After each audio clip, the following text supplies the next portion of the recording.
So most small businesses think that SEO is some overcomplicated technical thing that you've got to hire an agency for or a freelancer. And of course, that's always helpful and saves you time.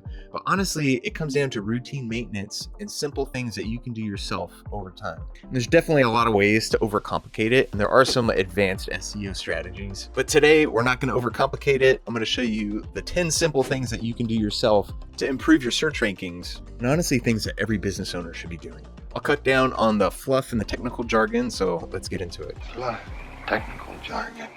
So for a little context, I'm Chris. I run Chris Peter Media along with a couple other side businesses. And I've been working in the industry for about 15 years. And lately I've been helping a lot of small business owners and local service businesses with their online presence through web design, marketing, and SEO. And a lot of businesses out there are actually doing great work. Like their website will look good, their services are awesome, their reviews are great, but a lot of them don't have their SEO set up correctly and are not doing the routine maintenance things that you should be doing to kind of stay competitive in Google. So let's fix that. And honestly, you can get started today and make a lot of progress in just an hour or two.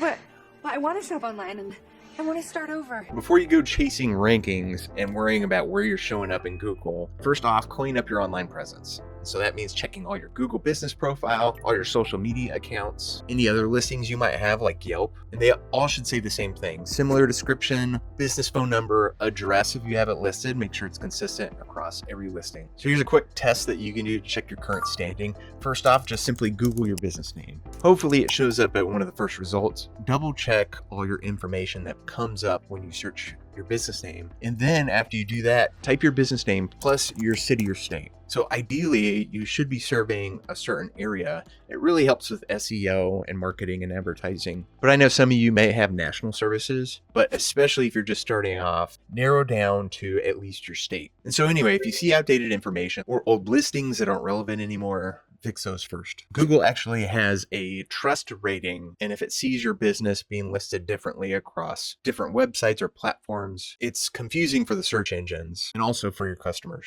So this is the biggest SEO issue that I see a lot of businesses make, is that they don't have their correct descriptions in their metadata, and their pages are titled something like services or welcome to our company or homepage, quality you can trust. And honestly, that doesn't tell your customers anything, and it definitely doesn't tell search engines anything. So here's the thing to check first. Go through every single page, check your title, your URL slug, your page description, and your main headings on your pages. They should say exactly what you do, who it's for, and ideally where you do it. So instead of our services or simply AC repair, it should say something like residential AC repair in Dallas. So it helps to be as specific as possible. So search engines usually reward clarity, and it also clarifies things for your customers. So if somebody lands on your page, they should honestly know in 2 seconds what you do and whether you can help them. All right, quick technical thing with your SEO is that you have to make sure that your website and pages are actually being indexed. You didn't file your paperwork last night. And so indexing just means that Google has added your page and information to its searchable library. And so if your pages aren't being indexed, they don't exist as far as Google's concerned. What? So the first thing to check is to go to the pages that you want to show up in searches and make sure that they're set to index. Now, pages are usually supposed to be automatically indexed, but usually Google takes a long time to re-crawl your website and update those results. So to make sure that your correct sitemap and website structure is being sent to search engines, use Google Search Console. Simply go to Google Search Console, add your website, and then it's as simple as adding your sitemap URL into the search. So for WordPress, it's usually something like your domain /sitemap_index.xml. So once you submit that, your site's been re-crawled and your sitemap has been updated. So don't skip this step, especially if you made a lot of updates or added pages to your website. Right, tip number 4 is to keep your Google business alive. So for local service businesses, your Google business profile is actually probably more important than your actual website. It can show up in searches, and more importantly, if you're a service area business, Google Maps and the local pack. It's basically like the top 3 results when somebody searches on Google Maps. But the main thing is just to make sure that your profile has the right business name, phone, hours, service areas, and correct categories. And even better, add photos of your work, team, vehicles, and make sure that your services are listed clearly.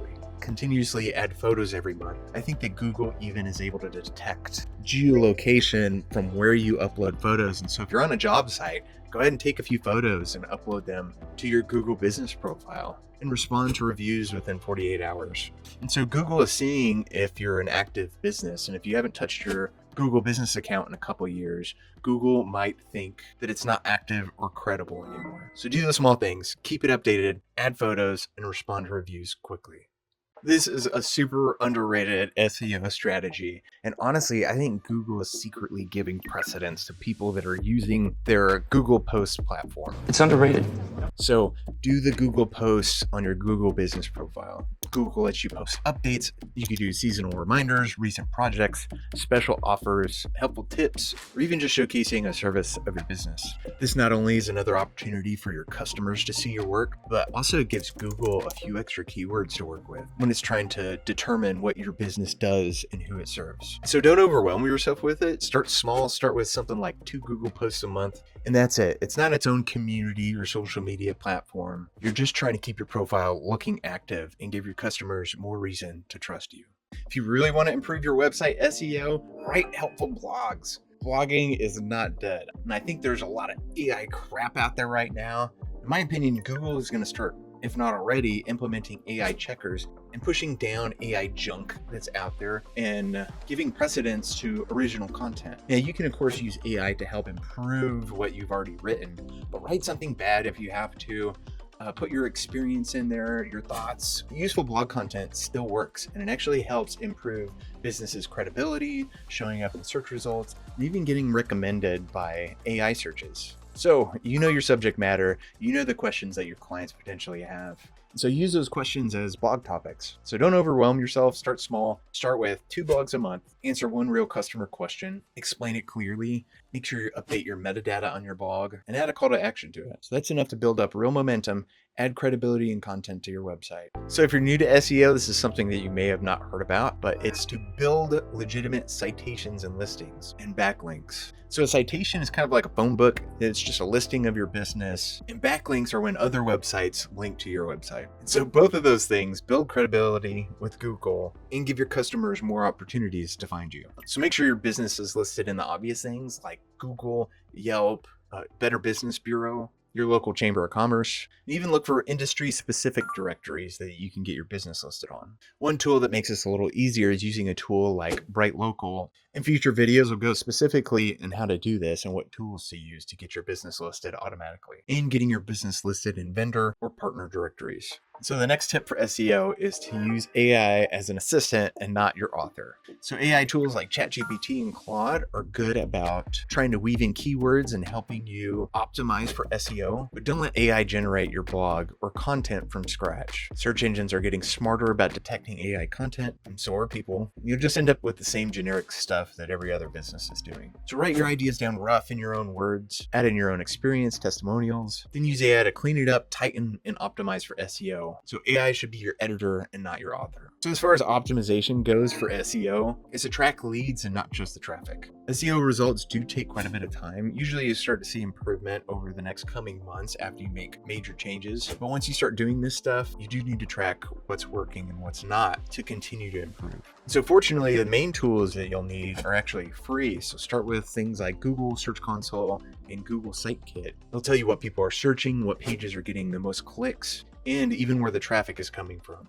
But the biggest thing, it's nice to get traffic and impression and engagement, but you really need to look at conversions and leads. So a local business doesn't need 50,000 views on a website and none of them become customers. You need the right people finding the right pages and taking action. So reviews are one of the number one things that will make the biggest impact to your business. So ask for reviews, make it easy for your customer and yourself. Something crazy like 97% of customers actually read reviews before choosing to work with a local business. And honestly, it's stupid easy to ask for reviews nowadays.